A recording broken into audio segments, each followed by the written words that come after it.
The only way to ensure that you're going to beat your friends at fantasy football this year is by doing more mock drafts than you could ever imagine. That is why we are going through another mock draft on this week's episode of the Fantasy Football Fellas podcast. Welcome in. My name is Lucas Munsell, and as always, I am joined by my fellow co-hosts Cameron Lawrence and Tyler Plath. We will be going head to head in our mock draft 3.0 of this off season. If you missed the first two mock drafts we done, you can go check those out on our YouTube channel or on the podcast feed that you're listening to. You can subscribe wherever you're listening on YouTube, turn on those notifications, be alerted when new episodes are out. Literally every single day we are posting videos. And if you're listening to the podcast feed, we greatly appreciate it if you could subscribe and leave us a nice little review. That helps push us up the podcast rankings. As I said, we will be going head to head. We'll get into the details of the mock draft in just a second after we do some fancy camera work.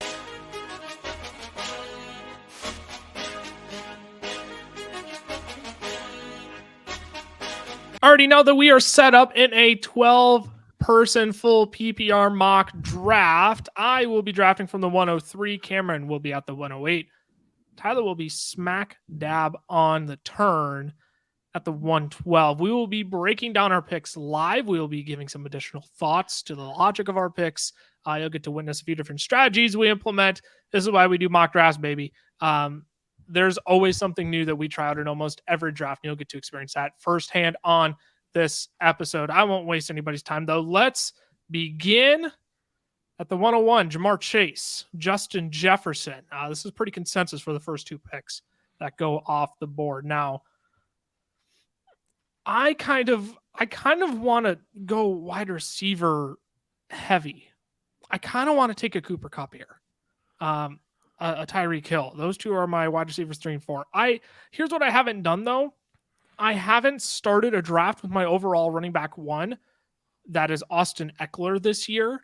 And I want to see how that draft goes. I haven't started a running back in the first round, and frankly, at this point, I'm probably just going to go hero RB unless if I get a juicy running back that comes back to me in the second round. But Austin Eckler is my running back 1 overall. Look, I'm not concerned about the touchdowns, the rushing game. Like, he's still going to get a crap ton of targets. Kellen Moore would be stupid to not feed Austin Eckler 90-plus targets again this year. So I'm still banking on the receiving game. I think there'll be plenty of competition there between McCaffrey and Bijan for the overall running back 1, but I just don't see how this offense slows down and prevents Austin Eckler from having another monster top of the season. So I'll take him at the 103 since he is my running back 1 overall. Tyreek Hill, Christian McCaffrey, Cooper Kupp, Travis Etienne, or Travis Kelce, my goodness, excuse me, off the board next. I'm so out of it today. I'm just fried at this point. Good thing it's only a mock draft episode. Cameron, to you now.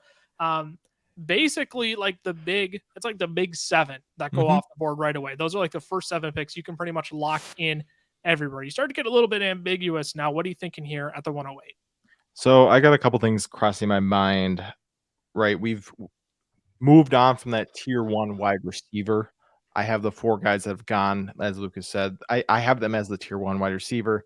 I think Eckler and McCaffrey are the tier 1 running back, and Kelce is obviously the tier 1 tight end. So we're kind of looking at tier 2 guys across the board. For me, the next running back up would be Saquon. But with everything going on with the contract situation, I have running backs 4 and 5 very close. My next running back, I'm going to just say my thought process. I'm sure Ty will ruin it for me. But my next running back is Nick Chubb. However, ADP-wise, there is a chance that Nick Chubb could fall to me. So what I'm going to do here is I am going to take Bijan Robinson just because I think that he is close enough to Chubb where, there's just not that much of a difference. And then maybe I can land Chubb later. And I do think Bijan has a higher ceiling, right? We're talking about the best running back prospect since Saquon Barkley. And I haven't had a team yet where I've drafted Bijan. So I would like to have one of those, because you want something exciting. So I'm going to take Bijan Robinson here. And this is why we do mock drafts, right? I haven't started a team with Eckler. You haven't started a team with Bijan. And Bijan's my running back 2 overall, yet I've still preferred to go wide receiver heavy in the first round here. But I think Bijan is totally a perfectly fine pick there. He's locked in to the top 10, I think, for sure this year, especially with the ambiguity now around Saquon Barkley, who is, yes, very much getting pushed up the board too this year. Stephon Diggs, CeeDee Lamb, and Saquon Barkley did go next. I would bet that in your draft, Saquon Barkley will not be a first-round pick. My guess is that he'd be a late second-round pick at this point, but sleeper ADP and bots, they don't get looped into the NFL news. So, Ty, you're up here on the turn. You get 2 picks now that you get to present to the people. What are you thinking here on the turn? Jonathan Taylor is at the top of the ADP board. I can't speak either today. Makes 2 of us. It makes 2 of us. I'll hold it down. Thanks, Cam. I'm not going to go JT here. I just have question marks. When you look at other running backs on the board, I like Nick Chubb better. I like Derrick Henry better. I like Josh Jacobs better. I like Tony Pollard better. I see a world where JT can be a great fantasy asset this year. I just don't like to take that chance in the first round. And so what I'll do is I'll go with a player that's within the top 10 of my flex rankings. That's actually Devontae Adams. I'll start with that. I'm going to take talent. I know that Jimmy G is his quarterback, but we saw how things were last year with Derek Carr in this offense, and with the possibility of Josh Jacobs withholding because he's also in his contract situation. That could pay some dividends if you grab Devontae Adams at the end of the first. So I'm going to start there. And then on the wraparound, it comes down to Amon-Ra St. Brown and A.J. Brown. I'm going to go 0 RB with my first 2 picks. And as much as I like Amon-Ra St. Brown and the fact that he's going to be the only target really for Jared Goff the first 6 games of the year this year, I'm going to go A.J. Brown. And my thought process with that is solely just getting an elite weapon in an elite offense. It's a comparison between Detroit's offense and Philly's offense, and I think Philly's offense is just going to be better this year, so I'm going to grab A.J. Brown. Yeah, I think across all of our rankings, we have A.J. Brown ranked as the higher wide receiver than Amon-Ra St. Brown, and I think that's consensus across the industry as well. So, yeah, start of Devontae Adams and A.J. Brown is certainly not a bad place to be, and you're locked in, I think, to probably a really good spot to just full out 0 RB, even though there are some juicy running back names at the end of the third. We'll see how that plays out, though, as Patrick Mahomes, Nick Chubb, and Jonathan Taylor go off the board next. So, Cameron, Nick Chubb did not make his way back to you. What's plan B? So plan B here is I'm looking, Ty talked about Amon-Ra in the first. I do think he is worthy of a second round pick. However, the other wide receivers on the board, I'll just go through them quick. Garrett Wilson, Jalen Waddle. I think they are both great upside guys, but they're not guys that I want to bank on, knowing that Derrick Henry is still on the board. I still think he's a top 7 lock this season. He's going to still get insane volume.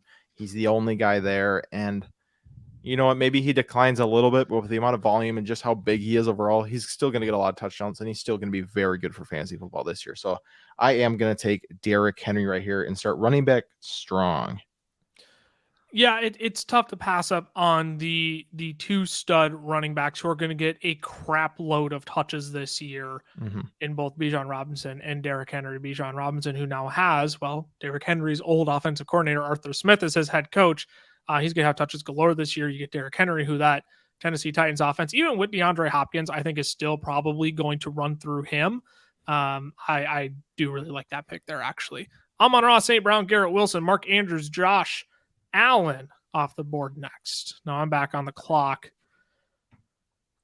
The wide receivers are pretty picked over at this point. I was kind of hoping Garrett Wilson would slide back to me. I'd feel really good about starting Austin Eckler, Garrett Wilson. But I mean, at this point, based on if I'm going off of my rankings, my running back 4 is still on the board, and that is Tony Pollard. And he does feel like the correct pick here. He signed on to his franchise tag already. So he's playing on that this year. This isn't a Josh Jacobs, Saquon Barkley scenario where they're holding out and they're not playing on the franchise tag. Tony Pollard has already signed it. He's already signed that $10.1 million franchise tag. So he is locked into this year. And you want to know what's going to happen next year? My guess is that Tony Pollard isn't going to be a Dallas Cowboy. So what are they going to do? They're going to get all the freaking juice they can out of him this year. So I, too, am going to start running back strong and start with Austin Eckler and Tony Pollard, who I think both are going to be competing for the number 1 overall running back this year. I think Pollard has that kind of juice in him, and he's in the offensive system that could potentially allow that if Mike McCarthy does want to feed him.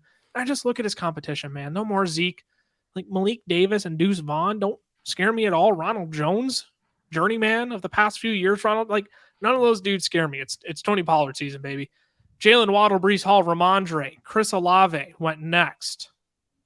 I freaking hate that. Because I really, Chris Olave was going to be my next pick. That was locked in. If Jalen Waddle or Chris Olave fell, those are going to be my next pick. I kind of want to get risky.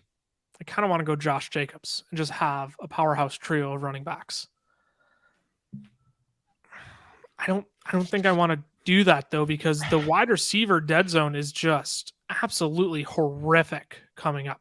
Like after Devonta Smith and T. Higgins, you could throw in DK Metcalf in there. Like we're looking at Deebo Samuel, Keenan Allen, Calvin Ridley, Amari Cooper is my wide receiver 1. I don't know if I want to risk that for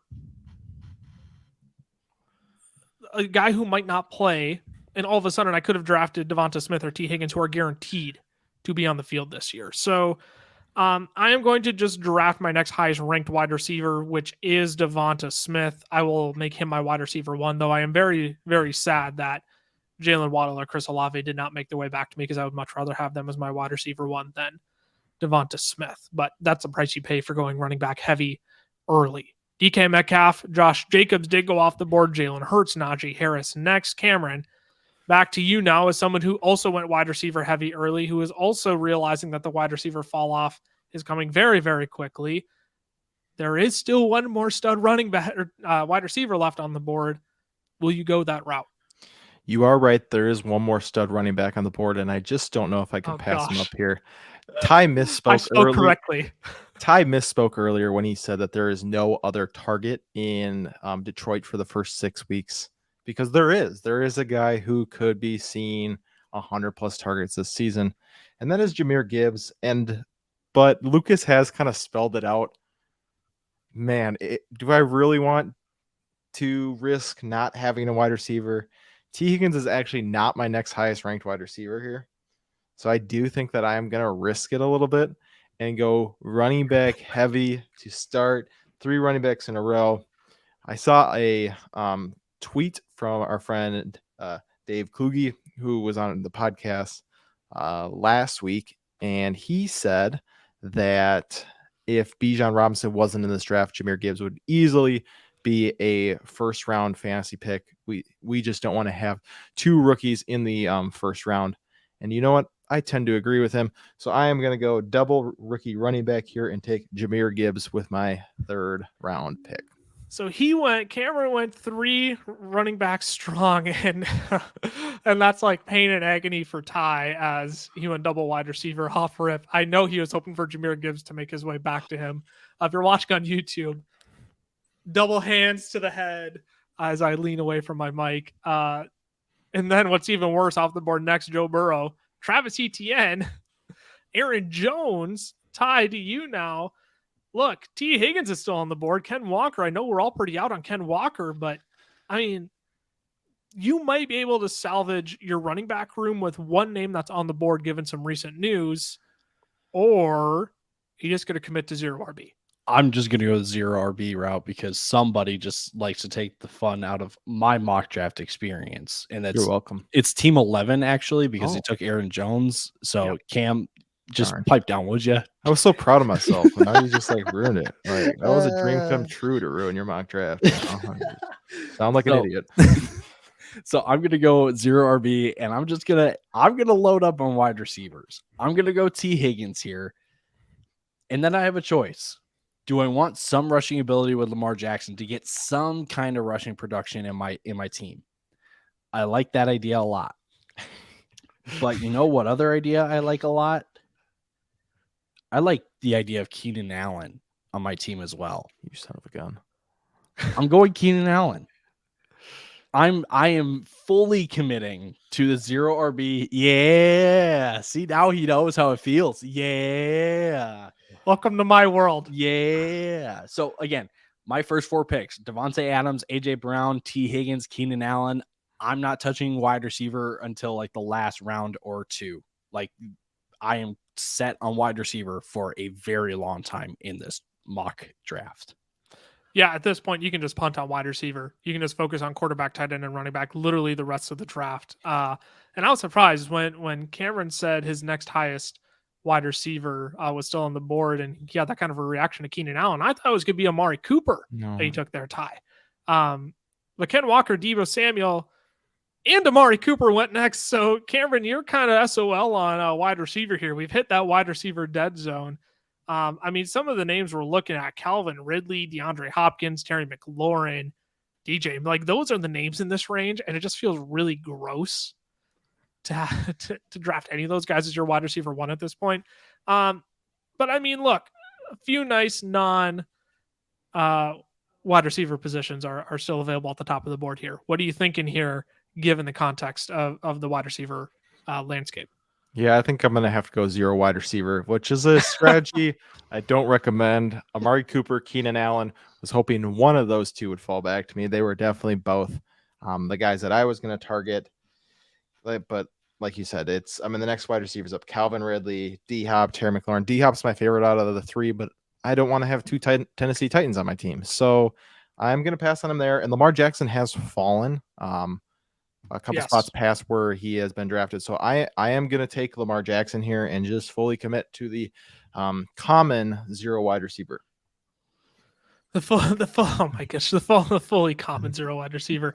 As Justin Fields, DeAndre Hopkins, Joe Mixon, TJ Hawkinson go off the board next. I'm actually really upset. I thought for sure Justin Fields would make his way back to me because he would have been a smash pick for me next. And again, just looking at the landscape of what's available right now, I'm not super convinced on Calvin Ridley. I'm not super convinced on, I could take George Kittle here. I'm not urgent enough to take George Kittle in the 4th, though. That just feels like one of those traps where I could probably get someone of a better value here. But at the same time, I am just so in on Justin Herbert this year that I am going to take him here, and I'm just going to lock down my quarterback, considering I'm just not all that thrilled with the other wide receivers on the board that are close to the top of the board, at least I should say. I do like Justin Herbert, though, and I'm looking at 2 teams in front of me at teams 1 and 2 who also don't have a quarterback yet, and I don't think Justin Herbert would make it back to me. So I am going to take Justin Herbert in the 4th here as my quarterback, who I think, again, we've talked about this, he could be a 5,040 guy this year. With Kellen Moore as offensive coordinator, with Keenan Allen, Mike Williams, Quentin Johnston, I get the stack with Austin Eckler as well. I will take that all day, every day to start my draft. And now Calvin Ridley, Miles Sanders, Chris Godwin, DJ Moore on the turn. I'm kind of in a pickle here because there's a couple players I do like on the board at this point. George Kittle did make his way back to me. If I wanted to snag an edge at tight end, I totally could here. I don't think I'm going to go that route, though. I think I would rather piece together tight ends later, just because there are a few names down the board I could see myself being just as happy with. And again, just considering the landscape of wide receiver at this point in the draft, and Devonta Smith being my wide receiver 1, I want to go ahead and beef up on wide receivers, and I'm going to take the wide receiver who I only have within 2 spots of Devonta Smith, and that is Jerry Jeudy, who is my wide receiver 15 currently. I think this is the year in Denver. You don't bring in Sean Payton to watch this offense sputter for 2 years in a row. You don't beef up the offensive line to watch this offense sputter again. Jerry Jeudy, if Sean Payton can't see that he is clearly the best weapon on that team, then the dude is blind and he shouldn't have an NFL job. So I'm like full in on the Jerry Jeudy breakout this year. I'm very comfortable having him as my wide receiver 2 on my fantasy football teams this year. J.K. Dobbins, Terry McLaurin, Dameon Pierce, James, Connor, Cameron. To you now, still no wide receivers. Again, the wide receivers on the board are pretty dang thin right now. But man, you might have lucked out with a 0 wide receiver because there's still a stud tight end on the board. Yeah, and I'm going to be honest. I do not like either of the wide receivers who are up next. The next 2 is Drake London, who I have as wide receiver 28. I love Drake London as a player. Let me just say that. I think he's a phenomenal wide receiver, but I don't want him competing with targets with Kyle Pitts, with Bijan Robinson, and having Desmond Ridder being the guy who throws in the ball. even though this team is going to run the ball 600 sometimes. So I'm not going to take him. Christian Watson, there is not a single player that I am more out on in the entire league than Christian Watson. He is outside my top 35 wide receivers, and I don't feel bad about it. So I am not going to touch him with a 10-foot pole. So you're right. The guy I have to go with here, there is no other choice, is Mr. George Kittle, and just continue to commit to the 0 wide receiver. I will say that I do have multiple guys in my top 25 who are still top 25 wide receivers still left on the board. They just ADP wise are falling later. So they're guys I'm going to hopefully wait. Then there's a ton of them coming up. So I know Ty can't snipe me on all of them right here. So I know I'll at least get one on the turnaround. And the likelihood that Ty goes a wide receiver after starting 4 in a row, hey, you never know, is very low right now. I would be willing to bet that he doesn't go wide receiver here after Drake London, Trevor Lawrence, and Christian Watson both go off the board, who I know Tyler is more in on than both you and I. He's more in on both of those guys than you and I are this year, though I will say I am coming around on Drake London a bit this year, but my rankings do not show it. At any rate, Ty, you might have lucked out because at this point there's for not going any running backs the first 4 rounds. I really like a few of the running back names on the board here. So is that the route you're thinking to go? Yeah, I don't mind Kyle Pitts. Like I have him significantly higher in my rankings than you guys. I have AJ Brown, so I don't really see a need to go get Dallas Goedert at tight end. Darren Waller is also right there, which is a fairly intriguing option, but I just don't think tight end is the route that I need to go here, and it's rather running back. And so now this is really a battle of, do I take the guys that I have ranked higher in my rankings that are lower on Sleeper's ADP board? Wow, I cannot say that today. Guys like David Montgomery, Alvin Kamara, like, do I take those guys here? Or do I take the guys at the top of the board like DeAndre Swift, Alexander Madison, Dalvin Cook, Cam Akers? And I'm actually really, really torn because, my plan was to go with James Conner here, but bot number 7 decided to just make my life miserable and reach for him on a little bit. So I'm going to, man, this is tough. Can someone just auto draft for me? I'm totally kidding. I will make both of your picks for you. These picks are no brainers for me.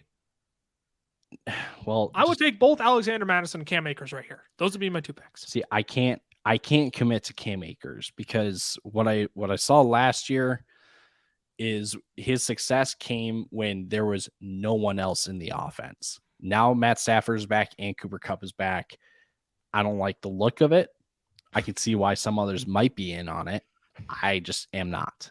It's how Cam feels about Christian Watson, I feel about Cam Akers. So I'm going to go Alexander Madison as one of my running backs. Okay. Like, I don't know exactly how much of Dalvin Cook's workload is going to go to Alexander Madison, but being in a high scoring offense that does run the ball a fairly good amount for a 5th round pick, I don't mind it. Now this next one, I am going to reach down the board just a tad. And when I say just a tad, it's quite a bit. I am going to take David Montgomery. I see, like, Detroit had no problem getting into the red zone last year. Yes, Jamal Williams' touchdown numbers are very, very skewed because of all the carries that he had inside the 5.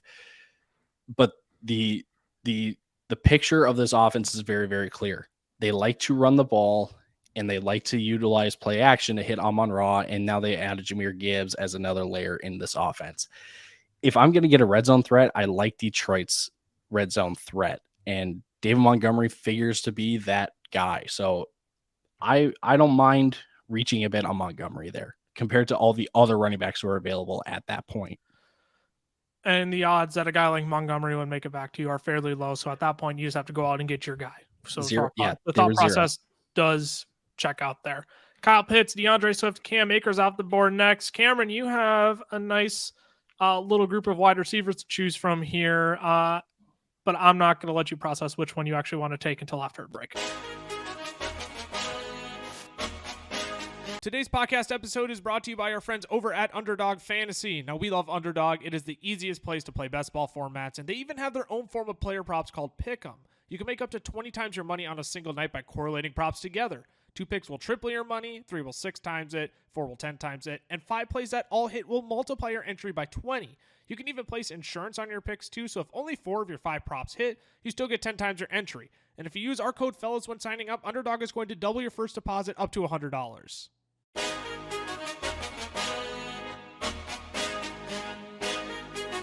Alrighty, we are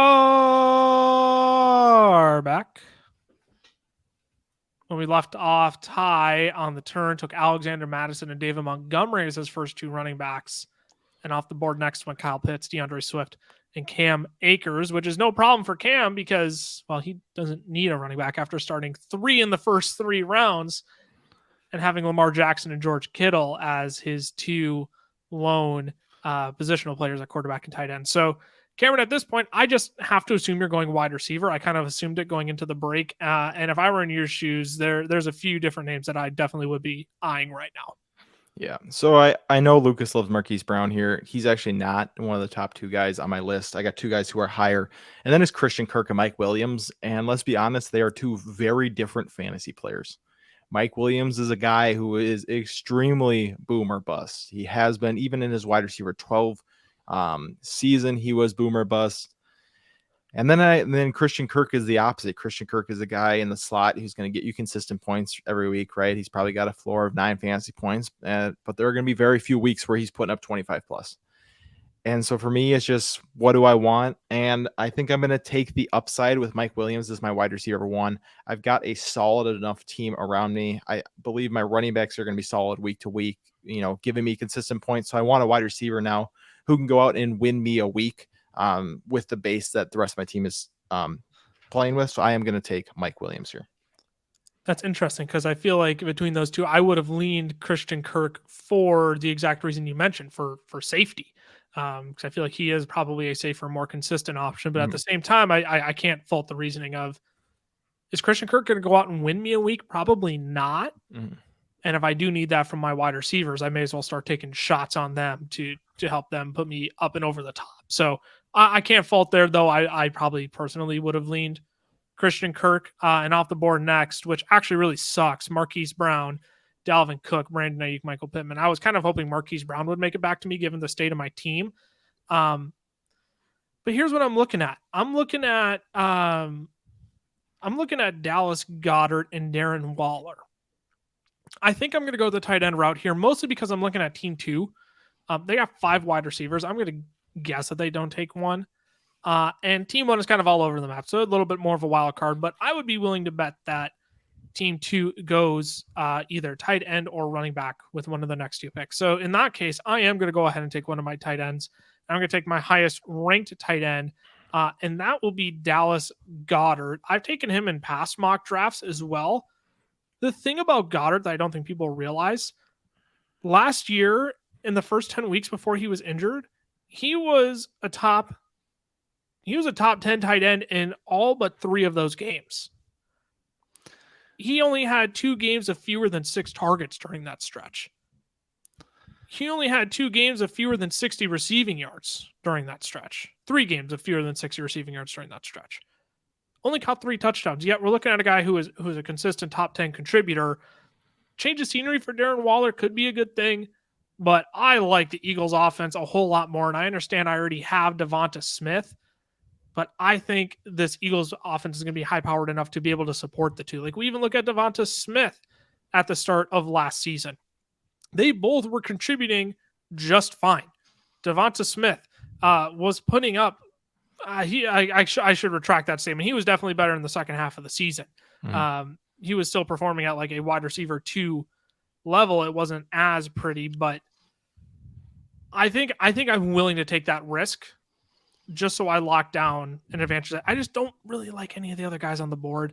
And I think I'm okay waiting on wide receiver for a few of these next guys to come back to me. So I will take Dallas Goedert there. It's not my favorite thing to stack similar offensive weapons, but I think I would rather go that route than Darren Waller, just because I do like Dallas Goedert better. Darren Waller did go next. Javonte Williams, Alvin Kamara, Isaiah Pacheco on the turn, who could start the season on the PUP list. So chances are Isaiah Pacheco, his draft stock will be falling over the next few days. And this is exactly where I hope I'd be finding myself, because my next pick will be my next highest ranked wide receiver, and that is Christian Kirk. He is currently my wide receiver 22, and Calvin Ridley is my wide receiver 21. So the discrepancy between those two, Calvin Ridley went in the 4th round, and I'm getting Christian Kirk 3 rounds later. That is a no-brainer to me. I think Christian Kirk is one of the best values in fantasy football drafts this year. He has the report built with Trevor Lawrence. Talking about Calvin Ridley, plays more on the outside. Christian Kirk plays almost exclusively in slot. They can both thrive. Trevor Lawrence will pepper plenty of targets to both of them. I don't know why we're making this harder than it needs to be. Like, in my opinion, the biggest loser of the Calvin Ridley signing is Travis Etienne, because any additional targets that he could pick up this next year are all going to the outside of Calvin Ridley. So it's a no-brainer for me there. Add to a wide receiver core I'm already excited about. I have 3 of my top 24 wide receivers. And I started out running back with Austin Eckler, Tony Pollard. So I'm pretty thrilled with how my draft is going, considering my start. Rashad White, Deontay Johnson, Mike Evans, Jackson Smith, and Jigba did go next. Cameron, back to you now. We're getting to my favorite part of the draft, where a few of my favorite wide receivers are coming up, and I find it hard to believe you aren't going to take one of them right here. Yeah, one of the guys I was actually hoping felled me here was Deontay Johnson. I was looking to add some stability. He is a guy I've been rising on very quickly. Me and Lucas just had a mini debate in our group chat earlier, and don't worry, I absolutely destroyed him. He made me cry. But I actually am going to pivot. I'm not going to look safe. Tyler Lockett is on the board. He has fallen way past ADP. He's a guy that I'm definitely considering here. George Pickens, Treylon Burks probably would have been my pick last week before the D-Hop news, but with the D-Hop news, I also don't want, like I said, 2 Titans on my team. And the next guy is the guy I'm going to take. I'm just going to completely shoot for upside with my wide receivers, trust the base I got, and that's Jordan Addison, right? Minnesota Vikings rookie. He's a guy, he could be, a wide receiver 2 this season, but he could also just be another rookie wide receiver who takes a while to get going. But I want to shoot for that upside. I want, Lucas put out a great tweet that was actually talked about on the Fantasy Footballers podcast, just about the amount of routes that Adam Thielen ran, the amount of, red zone routes that he ran. And Jordan Addison is stepping into that spot. It might not be a 1-for-1 exactly, but Adam Thielen wasn't exactly a great wide receiver last year. Like, he had definitely lost a step from where he was at. And so I think Jordan Addison can really step into a pretty big role and have a lot of pressure off of him because of Justin Jefferson being there. So Addison is my pick. Yeah, there's value to be had in Adam Thielen's role. That's more so the basis for Jordan Addison, because I think some people are going to look at it and they're going to try and put 1-for-1 Jordan Addison to Adam Thielen. And I don't think we can do that, one, because they're 2 totally different players. 2, they're at very different points in their career. But you look at the role that Adam Thielen had last year, even though it didn't result in immense fantasy points, Jordan Addison is being drafted, as a wide receiver 37 right now? Thielen finished as the wide receiver 30 last year, despite putrid numbers. Thielen was 5th in red zone targets, 5th in red zone receptions, and 5th in receptions inside of the 10-yard line.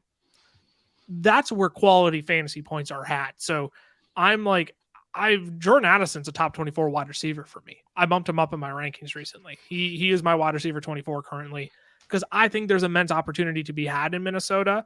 And frankly, I think Kevin O'Connell is just going to want to keep hucking the ball around the field with no Dalvin Cook and adding 1st round draft capital spent on Jordan Addison to this team. So yeah, I love that pick. He would have been my pick there for sure.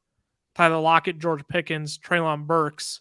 Tyler, to you, my love, my fantasy crush this year is still on the board. I really want you to take him, just so one of the bots doesn't get the pleasure of loving my fantasy crush this year, but I don't think you're going to take him, considering the state of your team. What's your thought process here as you have 4 wide receivers and went Alexander Mattison and David Montgomery with your last 2 picks? Well, so here's something that I will just say as I explain my picks here. Have you guys noticed the roster construction of the teams in this mock draft? What specifically is standing out to you? I mean, a lot of them are pretty balanced up to this point in terms of 2 or 3 running backs, wide receivers. Pretty much all of them have quarterback and tight end except for team 1. Yeah, well, so this one we have 2 flex players, and that's what you were talking about. Yeah, so I'm gonna build up some more pass catching depth, and I am in fact going to take Jahan Dotson. Now I'm going to look tight end here. I'm just going to punt running back. I'll find value later. And I'm going to take my tight end, currently my tight end 9. And it's a guy that I'm kind of surprised is just not on a whole lot of people's radars. And it's kind of a common theme with other teammates that he has. It's Pat Freiermuth. Okay. I explained this in our top 12 tight ends videos, but Pat Freiermuth last year, he was 7th in yards per route run. He was 12th in fantasy points per game, which doesn't sound great, but that was only with 2 touchdowns. And he was in the offense that threw the least amount of passing touchdowns last year. And if it wasn't the least, it was the second fewest. So those should go up. And again, when Pat Freiermuth played with Kenny Pickett, he was 6th in receptions. He was 7th in targets. He was 6th in yards. So if that stays consistent, and the touchdowns come back, I am a big fan of Pat Freiermuth, and I wish he got more spotlight because I think he's one of those late round tight ends that not a lot of people are going to talk about, but can pay some serious dividends by the end of the year. Yeah, I think Pat Freiermuth is going to surprise a few people this year. I think he has that top 7 upside. And like I know it's like only saying so much considering the tight end position is pretty desolate. Well, the Steelers' offense is going to get better this year. It's not going to get worse than last year. And Pat Freiermuth is going to be a part of that. So, no, I think people should start creeping up on Pat. I think he's actually becoming a great option at his ADP. If you go the route that you did, Ty, and you waited 8 rounds before drafting your tight end. Quentin Johnston, A.J. Dillon, and Evan Ingram, went off the board next. Cameron, back to you now. Are you going to keep cruising on wide receivers here? I am, and I am going to make probably the grossest pick I have made in a mock draft yet. I'm a guy who's 98 overall ADP right now. He is a wide receiver 1 in an offense.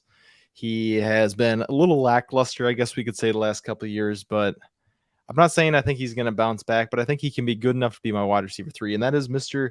Juju Smith-Schuster. He is a guy that is pretty gross. He is a guy, nothing exciting at all about Juju, but I do want, someone who has a chance to get a decent target share this season, as my wide receiver 3. And I think Juju does have that spot, right?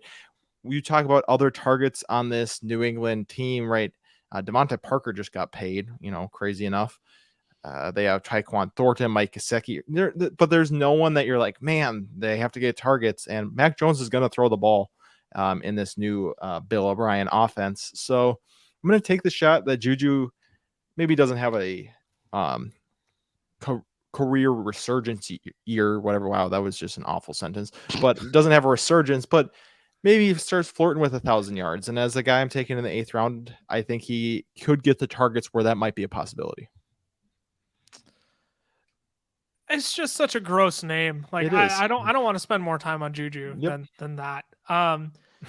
I'm really bummed because Antonio Gibson, Jamal Williams off the board next. And the reason why I want to take a moment on Jamal Williams, right as we were about to start the podcast, we learned that Kendre Miller is on the NFI list. Now that can mean any sorts of things: off the field issues, injury sustained off the field. All we know is that, well, NFI would be an injury-based list. So we don't know actually what the world is happening with Kendre Miller. And Alvin Kamara could be serving 6 games here. So Jamal Williams might sneaky become a really, really good value here. And I was hoping he would make it back to me. But alas, he didn't because Dak Prescott. And then James Cook went next. And man, at the value you can get James Cook at the end of the 8th round, I'm slowly becoming in on that. I'll save it for a day when I actually draft James Cook. But I'm looking at the board now. I hate all the names on the board. I need running backs. I need wide receivers. I think what I can do is scrape by and go a running back and a wide receiver in this round, and I'll probably that's how I'll probably wrap out my draft too. But the problem is I just don't like any of the guys on the board right now, and I don't know who's going to make it back to me. So what I'm going to do first is I'm just going to go ahead and take. I believe this player is my next highest ranked wide receiver. I guess technically not, but I'm thinking I can win on ADP. I'm going to take Gabe Davis here. I'm just going to go big playability as my wide receiver 4. I don't want to talk about Gabe Davis. I don't actually really like Gabe Davis this year, but as a wide receiver 4, big playability. If I need to slot him in a week, I can slot him in a week.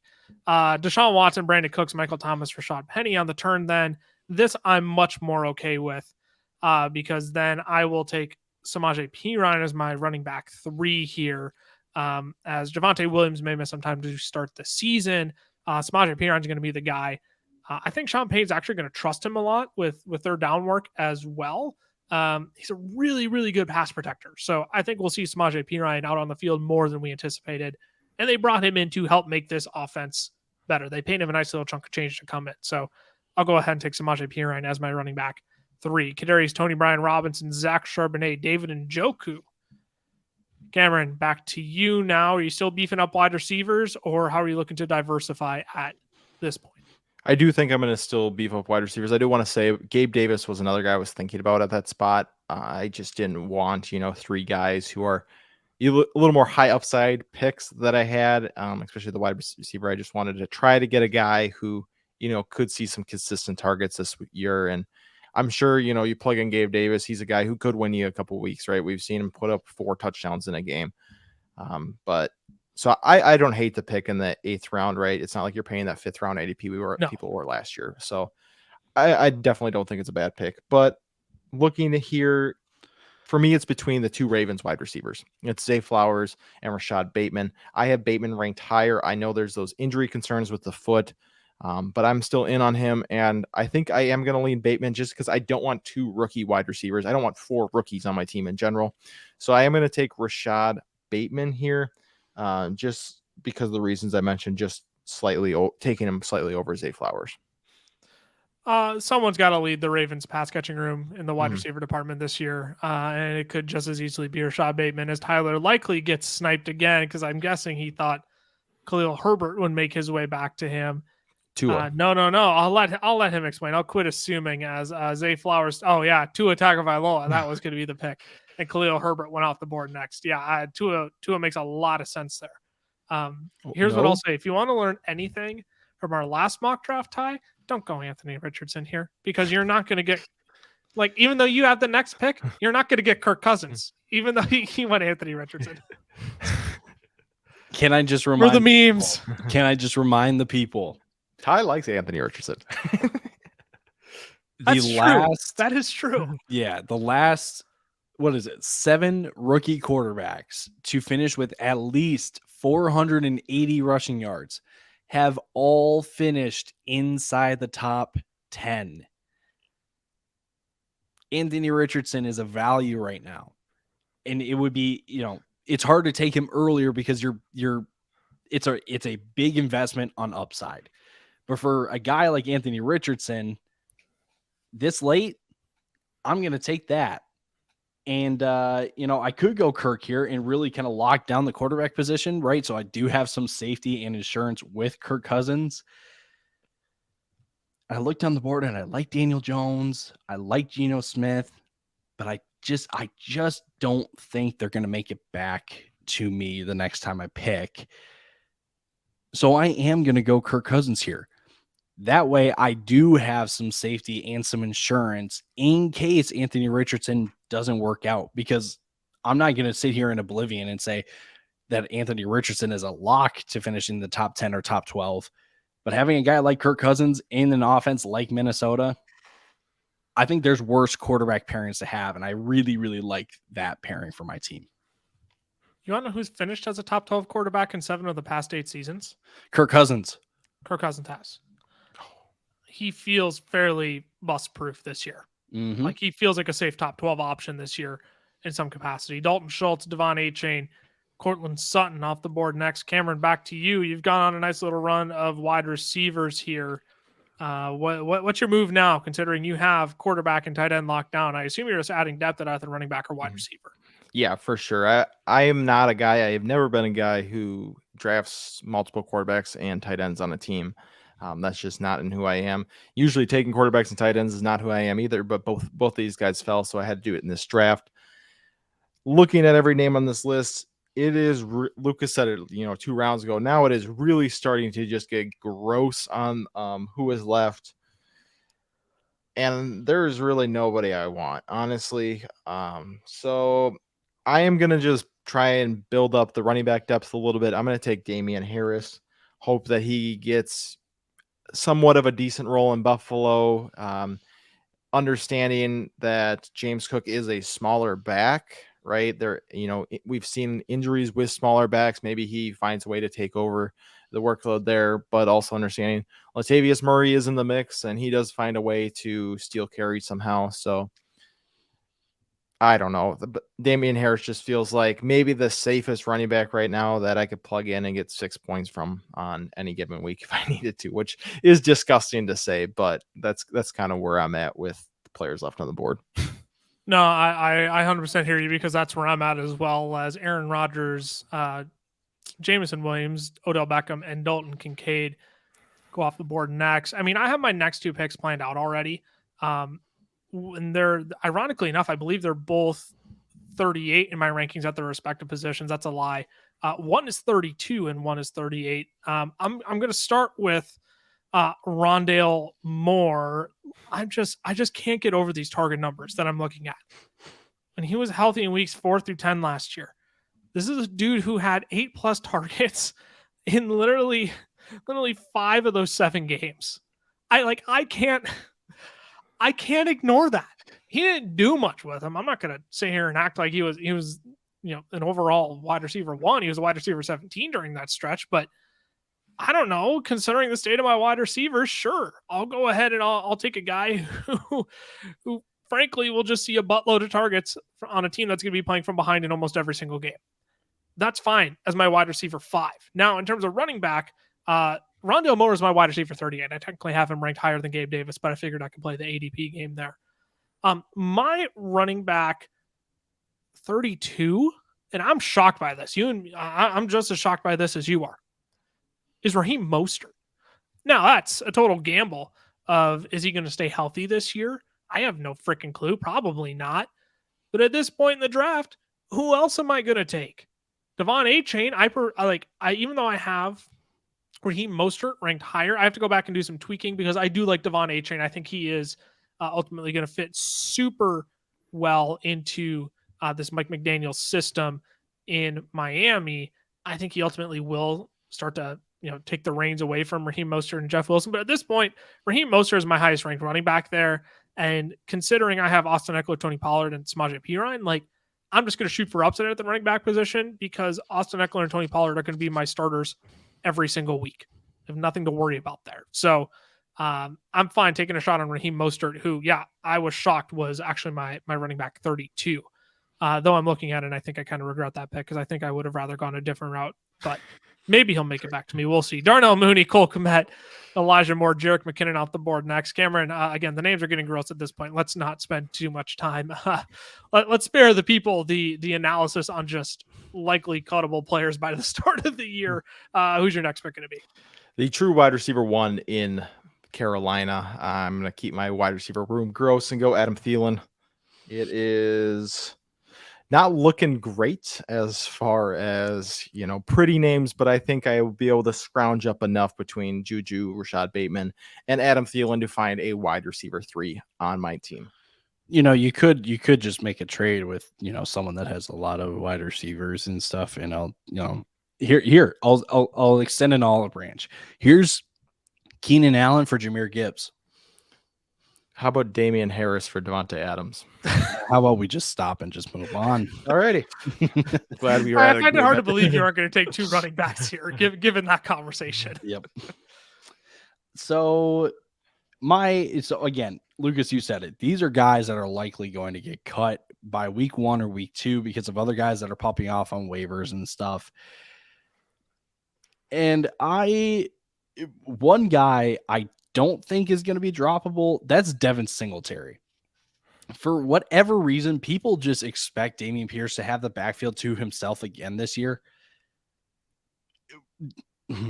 Devin Singletary is going to be 1B with Dameon Pierce. People need to start accepting that and realizing that. Yes, it's Devin Singletary and it is not a world beater, but Devin Singletary is enough competition for Dameon Pierce to make it a 1A, 1B situation. So having him as my running back 3, I feel okay with. Then I'm looking at my next running back, and these two names are just gross, and I don't like it. But again, these are guys that are likely to get cut. I'm looking at Kenneth Gainwell because I can't trust DeAndre Swift to stay healthy in Philly, and that means that Kenny Gainwell is then the running back in that system. But I'm also looking Clyde Edwards-Helaire. Again, if Isaiah Pacheco goes on the preseason PUP list, it then becomes a Jerick McKinnon and Clyde Edwards-Helaire show.